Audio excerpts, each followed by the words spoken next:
going to paint this scene here, only smaller.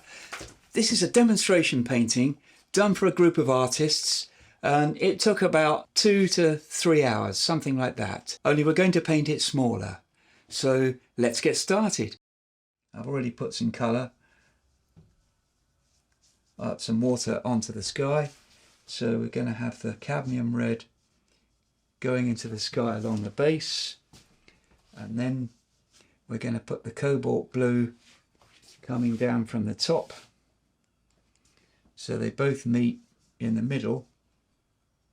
Once we've got that on, I'm going to look at the relative darkness of the sky. So it's quite a dark grey. That's quite a dark grey.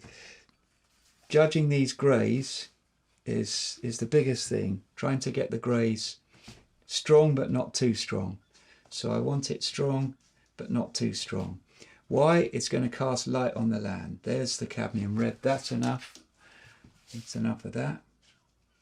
So it's cadmium red, cobalt blue. I'm always varying sky colour. So now we've got that, and the sky has a kind of a redness in it, but we're going to take the cobalt blue right down to the base, and that red will shine through as warmth. Lovely. I love that colour. Experimented tremendously with colour over the years. Now I want a little bit more colour in. I don't like interfering with the sky. I like to get it down in one go, but it's just great if you can have the density. That's the sky done. Now I'm going to put this palette to one side, and the idea of the sky is it's going to project light onto the land. The snow, cobalt blue and cadmium red. Keep referring to the photograph. This incredible warmth in the foreground, but I want a few little lights in there. I'm going to go for a bigger brush.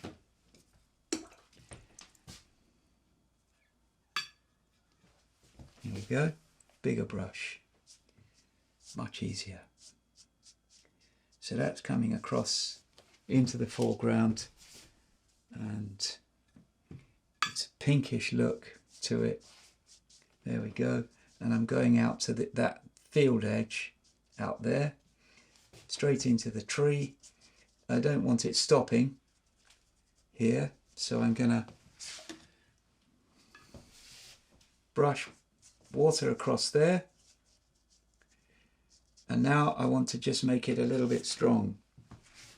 So put this brush back, cobalt blue, cadmium red, that's the colour I'm using, cobalt blue, cadmium red, and I want it to be nice and strong, and that will give us many other colours you can use. You can make greys with lots of different colours, but this is what I've done here. Cobalt blue, cadmium red. Now, how strong is that? I'm just trying to verify it against the photograph. The difficulty with watercolour is it always dries pale. So I'm just going to make sure I've got a nice strong bit of colour in the foreground.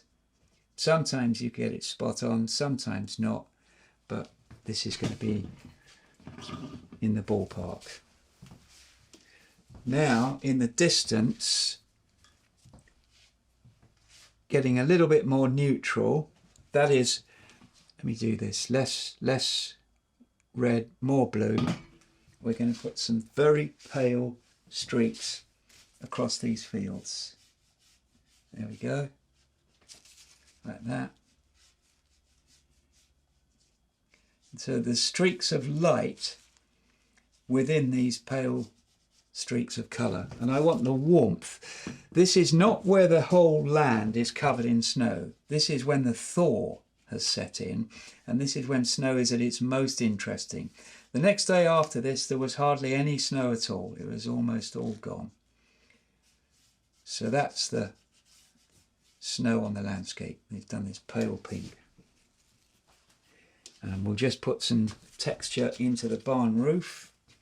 So the local farmer here was called Tony Reed, and he was a lovely gentleman, and he farmed organically, no chemicals or pesticides. He did that after a long time ago he got very ill from mercury seed dressing, and he went fully organic. He's a very kind man. It's quite a small farm. This is a meadow here and there, and it's never ever been ploughed in its history. And he told me once you plough a meadow, that's the end. I gather they can be restored, but he preserved and protected all the wildlife. And now what we're doing is mixing cerulean blue and cadmium red, and I want these muted cerulean blue, this muted cerulean blue for the shadows. These are the tree shadows. I need to wait until it's exactly right, and then I can paint those. So in the meantime, I love quinacridone gold. I'm going to get some of this over here. I'm going to wait for the absolute optimal moment, and I'm going to put the distant hill in. So I need more. I need to keep these colours. I'm putting the colours on this plate so that I don't lose them. So I've got access to them at all times. We're using ultramarine blue as well, cobalt blue, and I'm going to see if I can... I hope you're enjoying painting along with me. If you'd like some more practice, I'm thrilled to invite you to my free masterclass on light and value in a landscape. Discover practical tips for painting realistic watercolor landscapes that truly come to life. As a British watercolorist, I'll share the techniques I've honed over years of creating captivating artwork. Click the link in the video description to register for free. Don't miss this chance to elevate your skills. I can't wait to see you there. Lots of different lovely colours. It's just touching the sky in places. That's very red there. I want it nice and strong. So I've got cobalt blue in there, and we're just brushing it down. Just looking at the photograph, seeing where stuff goes. That's a little bit too soon there. I want this pale and distant, so less colour in there. And now we're going to come down. This is drying, but once it's dry enough I can start to put on the shadows. So we need lots of colour. Maybe I'll put a bit of cerulean in there for texture, a little bit more red. It's getting warmer as it comes into the foreground, and more red. And I want these field patterns.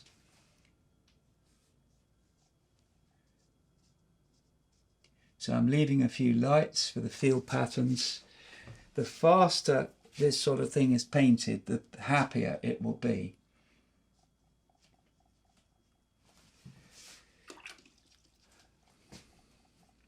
More cobalt blue. Very hungry for paint. It needs to flow off the brush. I'm stopping there for the time being because I need a harder edge in the distance. So what am I going to do about that? I'm going to bring this down across here like this. This is the distant hill plunging down. Too much water on the brush. This is quite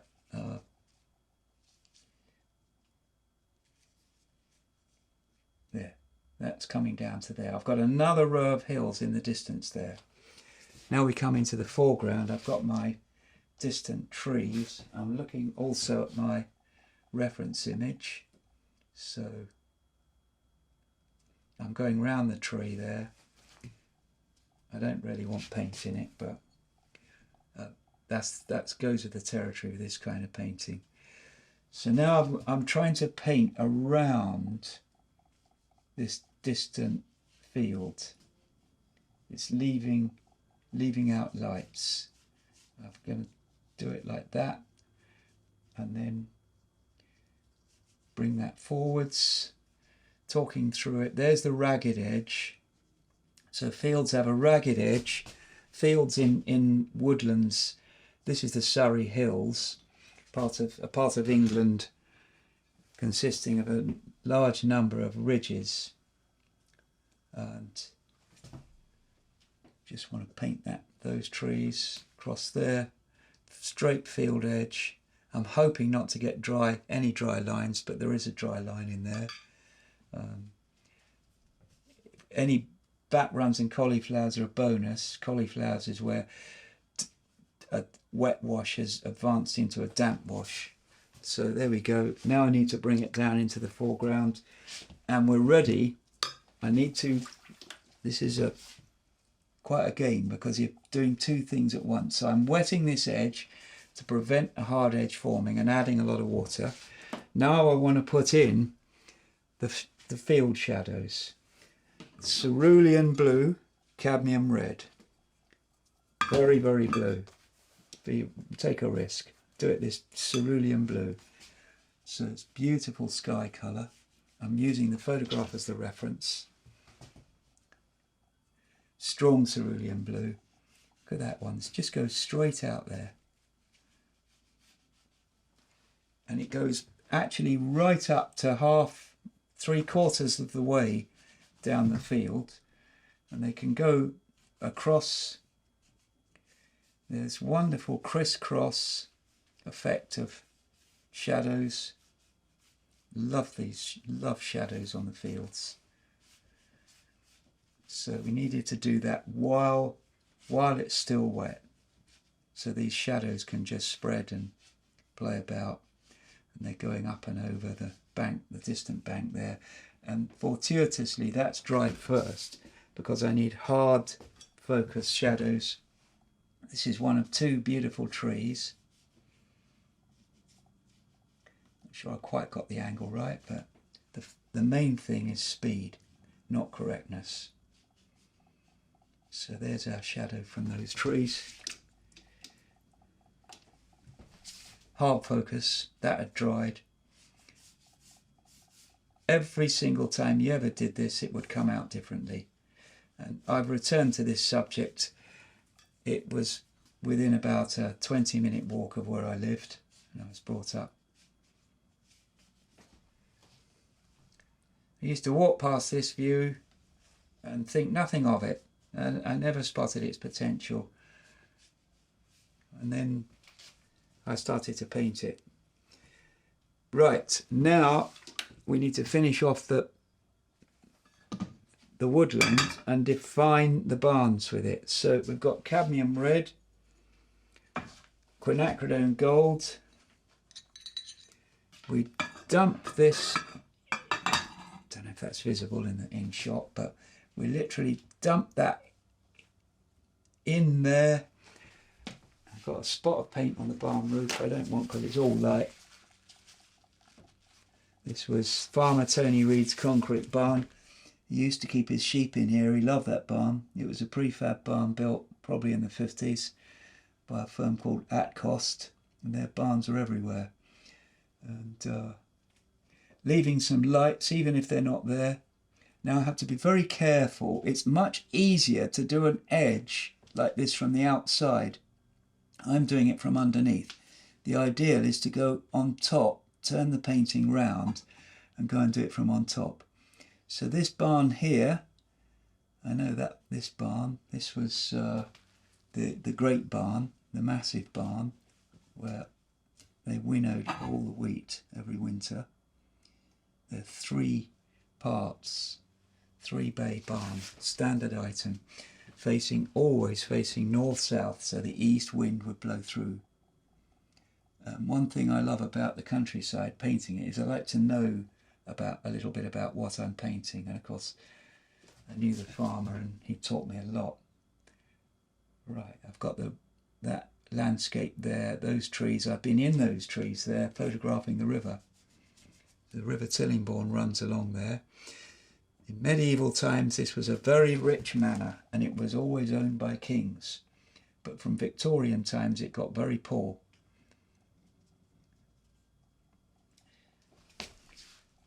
So it still has a squire. There was a village squire, and life in some ways had carried on very similar to ancient times, but that's really has gone now. So now I'm just painting across. Those lines are very neat. I don't want neat lines. Probably get some cauliflowers and stuff in here. That is, we'll get strange looking marks and runs.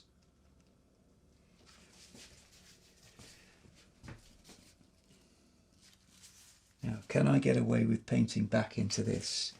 I'm not sure, but I'm going to have a go. So I want to add cobalt blue. It will go grey.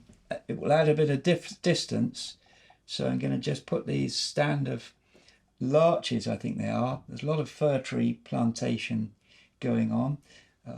When the Normans arrived in ancient times, this was a giant broadleaf forest. Oak and beech. And that mainly disappeared in Tudor times. So now we've got the few trees now, adding more colour, and these hills are called the North Downs, and they track right across the south of England in a slight southeasterly pointing direction, and when they get to Dover they meet the sea. The sea has cut them off and they become the White Cliffs of Dover. Now I've got my distant cobalt blue hilltop.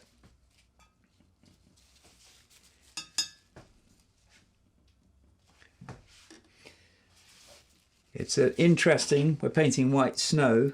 They're chalk, they're white chalk. Very soft, what chalk is very soft limestone. You get it in Britain right across the south in two great ridges, the South and North Downs, and they join up in a horseshoe shape at the Hampshire Downs, and then you find it as far north as East Yorkshire.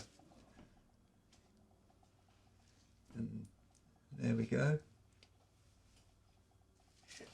And although it's soft white, very soft white limestone, not suitable for building, there's the proximity of flint in amongst the chalk, and that's a very strong building stone.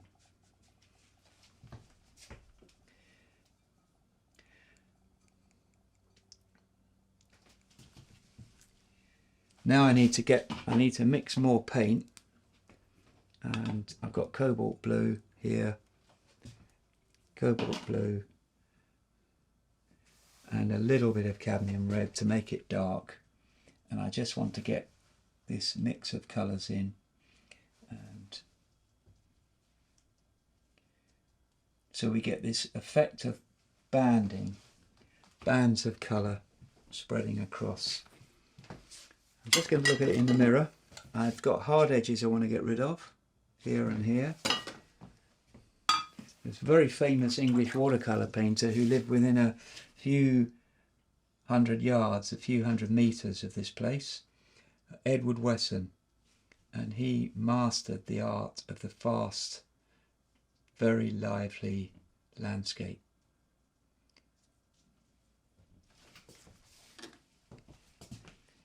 He was so influential, and he painted all around here, and he changed the way people painted and the way people perceived things.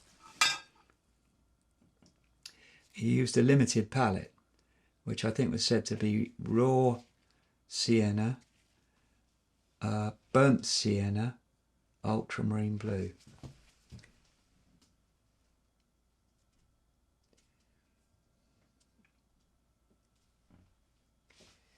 So adding dark in, and I'm going to add pure cobalt blue into the distance. There's a lot of water in this wash, and what that's doing is it's causing to spread out and form these hard lines. Now that's always a challenge when you're using a lot of water. So I'm putting cobalt blue in here. That was a little bit strong. And now I want to try and just break across this a little bit more, like that.